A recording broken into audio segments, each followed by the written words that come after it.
నమస్కారం. ధర్మ సందేహాలు కార్యక్రమానికి స్వాగతం. అనునిత్యం ప్రేక్షకులకు ఎన్నో సందేహాలు కలుగుతూ ఉంటాయి. వాటన్నిటిని నివృత్తి చేసే ఏకైక కార్యక్రమమే ధర్మ సందేహాలు. మరి ఈనాటి కార్యక్రమానికి ప్రేక్షకులు వారికి ఉన్నటువంటి సందేహాలను ఉత్తరాలు, ఈమెయిల్స్ ద్వారా మాకు రాసి పంపించారు. వాటిని నివృత్తి చేయడానికి ఈనాటి కార్యక్రమంలో మన ముందున్నారు ప్రణవ పీఠాధిపతి, త్రిభాషా మహాసహస్రావధాని బ్రహ్మశ్రీ డాక్టర్ వర్ధిపతి పద్మాకర్ గారు. వారిని అడిగి తెలుసుకుందాం.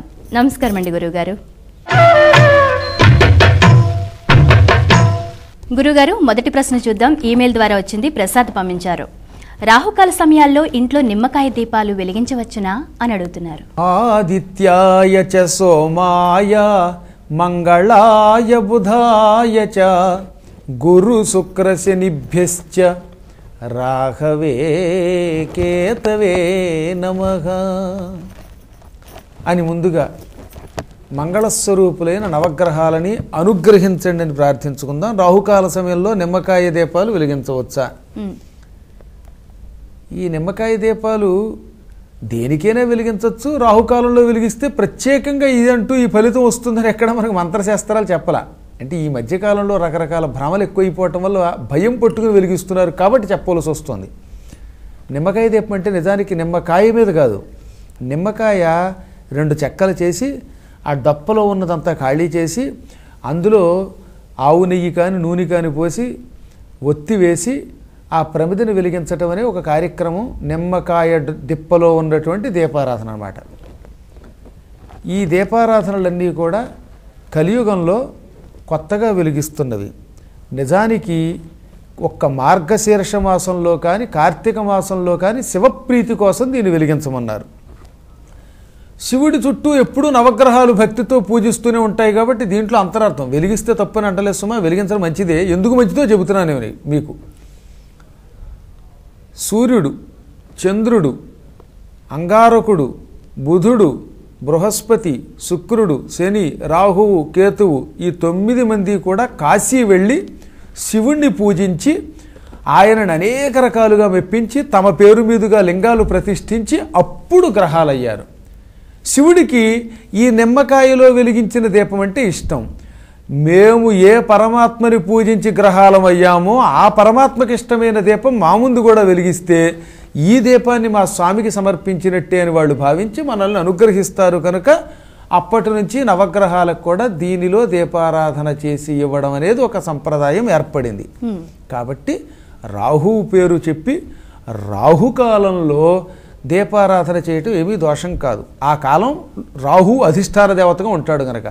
ముఖ్యంగా సోమవారం నాడు ఇంచుమించుగా 7:30 నుంచి 9 గంటల వరకు ఉదయం రాహుకాలం ఉంటుంది. ఆ కాలంలో ఈ నిమ్మకాయ దీపాలు వెలిగిస్తే ఇంకా ఎక్కువ మంచి ఫలితం వస్తుంది, గ్రహానుకూలత లభిస్తుంది, ఈశ్వరుడు కూడా అనుగ్రహిస్తాడు. కాబట్టి వెలిగించడంలో ఏ దోషము లేదు. కానీ ఒక్కటి మాత్రం ఈ మధ్యకాలంలో రుద్రయామళం అనే ఒక తంత్రశాస్త్రంలో ఒక తమాషా చెప్పాడు. రాహుకాలంలో ప్రయాణం చేయవలసి వచ్చింది అనుకుందాం. సహజంగా రాహుకాలంలో ప్రయాణం చేయకూడదని కొన్ని శాస్త్రాలు చెబుతున్నాయి. అన్నీ చెప్పట్లేదు, కొన్ని చెబుతున్నాయి.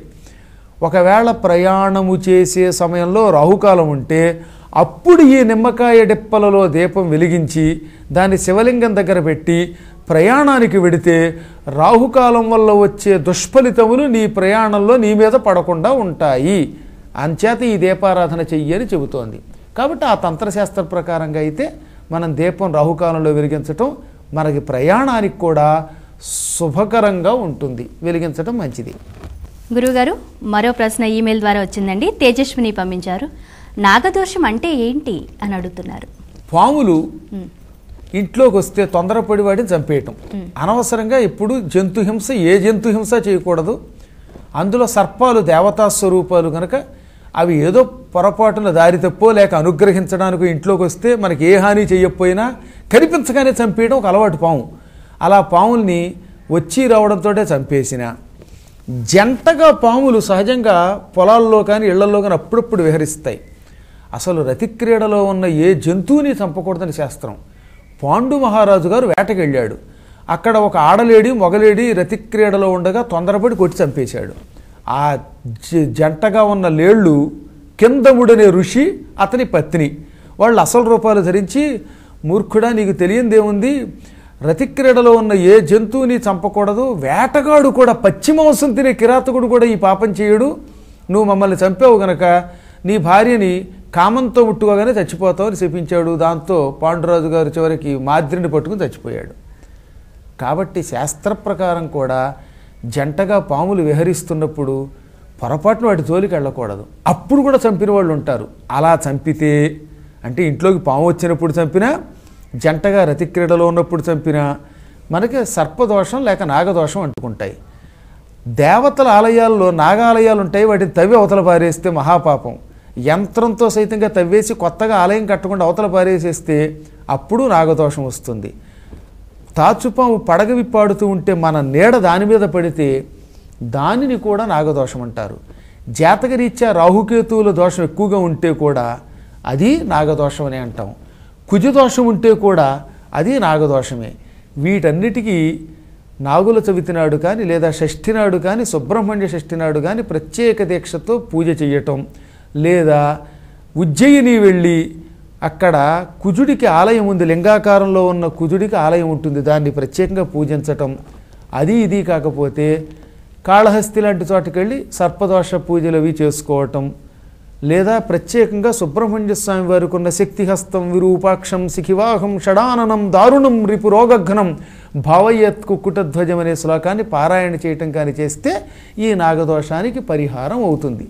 సాధ్యమైనంత వరకు నాగదోషం చేయకుండా ఉండడమే మంచిది. తీవ్ర దోషానికి మాత్రం గుడి కట్టాలి.